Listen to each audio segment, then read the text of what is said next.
ಒಂದಾನೊಂದು ಕಾಡಿನ ಮಧ್ಯದಲ್ಲಿ ಬೇತಾಳಪುರ ಎಂಬ ಊರಿತ್ತು. ಇದು ದೆವ್ವಗಳ ವಾಸ ಸ್ಥಳವಾಗಿತ್ತು. ದೆವ್ವಗಳು ಇರುವ ಕಾರಣ ಯಾರೂ ಸಹ ಈ ಊರಿಗೆ ಬರುವ ಧೈರ್ಯ ಮಾಡುತ್ತಿರಲಿಲ್ಲ. ಯಾರಾದರೂ ಈ ಊರಿಗೆ ಬಂದರೆ ಅವರನ್ನು ತಿಂದು ಬಿಡುತ್ತಿದ್ದವು. ಅಕ್ಕಪಕ್ಕದ ಊರಿನವರು ಭಯದಿಂದ ಜೀವನ ನಡೆಸುತ್ತಿದ್ದರು. ಬೇತಾಳಪುರದ ಸಮೀಪದಲ್ಲಿ ರಾಮಪುರ ಎಂಬ ಊರಿರುತ್ತದೆ. ಆ ಊರಿನ ಜನರು ತುಂಬಾ ಸಂತೋಷದಿಂದ ನೆಮ್ಮದಿಯಿಂದ ಜೀವನವನ್ನು ನಡೆಸುತ್ತಿರುತ್ತಾರೆ. ಆ ಊರಿನಲ್ಲಿ ವಿಮಲಾ ಮತ್ತು ಉಮೇಶ್ ಎಂಬ ದಂಪತಿಗಳು ಇರುತ್ತಾರೆ. ಇವರಿಗೆ ಒಬ್ಬ ಮಗ ಇರುತ್ತಾನೆ. ಅವನೇ ಭೂತರಾಜು. ಅವನು ತುಂಬಾ ದೊಡ್ಡನಾಗಿರುತ್ತಾನೆ. ಊರಿನ ಜನರು ಅವನು ಮಾಡುವ ಕೆಲಸವನ್ನು ನೋಡಿ ಗೇಲಿ ಮಾಡುತ್ತಿರುತ್ತಾರೆ. ಇದನ್ನು ನೋಡಿ ವಿಮಲಾ ಮತ್ತು ಉಮೇಶ್ ಮಗನಾದ ಭೂತರಾಜನನ್ನು ಬೈಯುತ್ತಿರುತ್ತಾರೆ.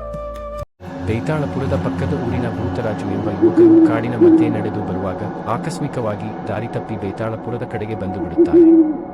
ಆ ರಾತ್ರಿಯ ಸಮಯದಲ್ಲಿ ನಡೆದು ಹೋಗುವಾಗ ಭಯವಾಗಿ ಅಯ್ಯೋ ಯಾರಾದರೂ ಬಂದು ನನ್ನನ್ನು ಕಾಪಾಡಿ ಎಂದು ಅಲ್ಲಿಯೇ ಬಿದ್ದು ಚೀರಾಡುತ್ತಾನೆ. ಕಾಡಿನಲ್ಲಿ ಸುತ್ತಿ ಸುತ್ತಿ ಸುಸ್ತಾಗಿ ಕೊನೆಗೆ ಬೇತಾಳಪುರದ ಸಮೀಪದಲ್ಲಿರುವ ಒಂದು ಸ್ಮಶಾನಕ್ಕೆ ಬರುತ್ತಾನೆ. ಆ ಸ್ಮಶಾನದಲ್ಲಿ ಯಾರೋ ಒಬ್ಬಳು ಹೆಂಗಸು ಮಲಗಿರುವುದನ್ನು ನೋಡುತ್ತಾನೆ. ಭಯದಿಂದ ಅಕ್ಕ ಯಾಕೆ ಈ ಸ್ಥಳದಲ್ಲಿ ಒಬ್ಬರೇ ಮಲಗಿದ್ದೀರಿ ಎಂದು ಕೇಳಿದನು. ನನಗೆ ಭಯವಾಗುತ್ತಿದೆ, ಎದ್ದೇಳಿ ಎಂದು ಹೇಳಿದನು. ಆಗ ಅಲ್ಲಿ ಮಲಗಿರುವ ಹೆಂಗಸು ಜೋರಾಗಿ ನಗುತ್ತಾ, ಹೇ ಯುವಕ, ಯಾರು ನೀನು, ನಿಲ್ಲು ಎಂದು ಅವಳ ನಿಜ ರೂಪ ದರ್ಶನ ಮಾಡುತ್ತಾಳೆ. ಆಗ ಭೂತರಾಜು ಅಲ್ಲಿಂದ ಓಡಿ ಹೋಗುತ್ತಾನೆ. ಭೂತರಾಜನು ಸ್ಮಶಾನದಿಂದ ಓಡಿ ಒಂದು ಪಾಳು ಬಂಗಲೆಯ ಬಳಿ ಬರುತ್ತಾನೆ. ತುಂಬಾ ದಣಿವಾಗಿ ಏನು ಮಾಡುವುದು ಎಂದು ಗೊತ್ತಾಗದೆ ಜೋರಾಗಿ ಅಳುತ್ತಾ ಕಾಪಾಡಿ ಎಂದು ಕೂಗುತ್ತಾ ಕುಳಿತಿರುತ್ತಾನೆ. ಸ್ವಲ್ಪ ಸಮಯದ ನಂತರ ಮರದ ಮೇಲಿಂದ ಅಸ್ಥಿಪಂಜರ ರೂಪದಲ್ಲಿದ್ದ ಭೂತವು ಅವನ ಮುಂದೆ ಬಂದು ನಿಲ್ಲುತ್ತದೆ. ನಂತರ ಅವನ ಅಲ್ಲಿಂದ ಕಾಪಾಡಿ ಎಂದು ಕಿರುಚುತ್ತಾ ಓಡುತ್ತಾನೆ. ಭೂತರಾಜನು ತುಂಬಾ ಭಯಪಡುತ್ತಾ ಅವನಿಗೆ ಯಾವುದೇ ದಾರಿ ತೋಚದೆ ಏನು ತಿಳಿಯದೆ ಒಂದು ಮರದ ಕೆಳಗೆ ಅಳುತ್ತಾ ನಿಲ್ಲುತ್ತಾನೆ.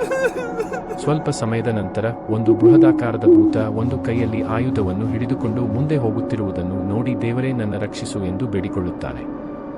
ಭೂತರಾಜುವಿನ ತಂದೆ ತಾಯಿಗಳು ತಮ್ಮ ಮಗ ಹೆಚ್ಚು ದಿನಗಳಾದರೂ ಮನೆಗೆ ಮರಳಿ ಬಾರದೇ ಇದ್ದುದರಿಂದ ತುಂಬಾ ಚಿಂತೆಗೆ ಒಳಗಾಗಿದ್ದರು. ಸರಿಯಾದ ಸಮಯಕ್ಕೆ ಊಟ ಮಾಡದೆ ನಿದ್ರೆ ಮಾಡದೆ ತುಂಬಾ ನೋವನ್ನು ಅನುಭವಿಸುತ್ತಿದ್ದರು.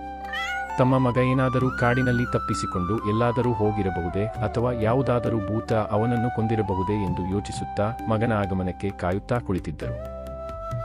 ಭೂತರಾಜನು ಹಾಗೆ ಮುಂದೆ ಸಾಗುತ್ತಾ ಬೇತಾಳಪುರದ ಊರಿನ ಒಳಗೆ ಬರುತ್ತಾನೆ. ಆ ಊರಿನ ಮಧ್ಯಭಾಗದಲ್ಲಿ ಭೂತಗಳು ಅಕ್ಕಪಕ್ಕದ ಊರಿನ ಜನರನ್ನು ಕೊಂದು ಸಾಯಿಸಿ ಬಿಸಾಡಿರುವುದನ್ನು ನೋಡುತ್ತಾನೆ. ರಸ್ತೆಯುದ್ದಕ್ಕೂ ಹೆಣಗಳ ರಾಶಿಯನ್ನು ನೋಡುತ್ತಾನೆ. ಅವನಿಗೆ ಮುಂದೆ ಏನು ಮಾಡಬೇಕು ಎಂದು ತಿಳಿಯದೆ ಮುಂದೆ ಸಾಗುತ್ತಾನೆ. ಹೀಗೆ ಆ ಹುಡುಗನು ಬೇತಾಳಪುರದ ರಸ್ತೆ ಮಧ್ಯದಲ್ಲಿ ನಡೆದು ಬರುವಾಗ ದಾರಿಯಲ್ಲಿ ಆ ಭೂತಗಳ ಕೈಗೆ ಸಿಕ್ಕಿಬಿದ್ದನು. ಅವನು ಎಷ್ಟು ಬೇಡಿಕೊಂಡರೂ ಆ ಭೂತಗಳು ಅವನನ್ನು ಸುಮ್ಮನೆ ಬಿಡಲಿಲ್ಲ. ಆ ಭೂತಗಳು ಅವನನ್ನು ಎಳೆದುಕೊಂಡು ಹೋಗಿ ಒಂದು ಹಳೆಯ ಭೂತದ ಮನೆಯಲ್ಲಿ ಇಟ್ಟು ಚಿತ್ರಹಿಂಸೆ ಕೊಟ್ಟು ಅವನನ್ನು ಸಾಯಿಸಿದವು.